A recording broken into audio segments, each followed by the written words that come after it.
দেখতে দেখতে একদিন শুনবেন আপনাদের এই পরিচিত আনিসুর রহমান আশরাফি, যে আপনাদের গ্রামে আসতো, বয়ান করত, হঠাৎ একদিন শুনবেন সেও নাই, সেও হারিয়ে গেছে অন্ধকার। এটাই বাস্তবতা, এটাই চিরসত্য।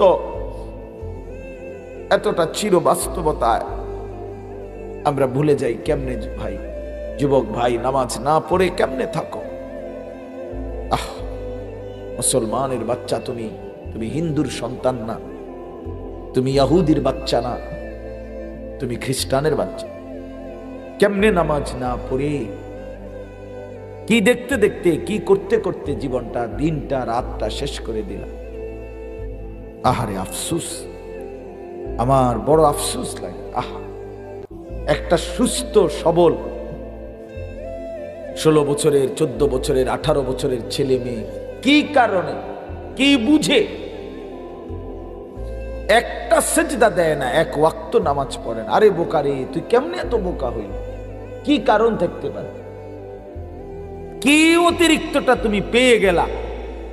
কি এমন সুখ পাইলা, কি এমন স্বাদ পাইলা, কি এমন আনন্দ আর মজা পাইলা যাতে আমরা কেউ পাইলাম না?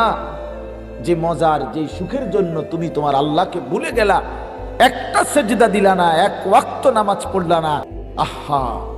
অসংখ্য ছেলের কোনো কাজ করে না, শরীর একদম স্প্রিং হয়ে গেছে, প্লাস্টিক হয়ে গেছে, কোনো কাজ করে না শরীরে, আর কোনো অনুভূতি শক্তি, এহসাস, বোধ, বুদ্ধি আমাদের লক্ষ লক্ষ ছেলে মেয়ের নাই। কি বলে, কে বলে, কেন বলে, কাকে বলে, সেটা কোনো বিষয় মনে করে না।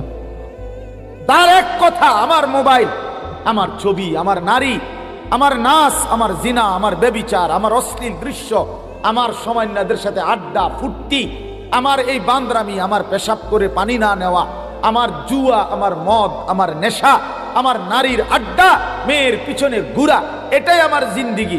এতে করে আমার মার ইজ্জত থাকুক বা না থাকুক, বাবার ইজ্জত থাকুক বা না থাকুক,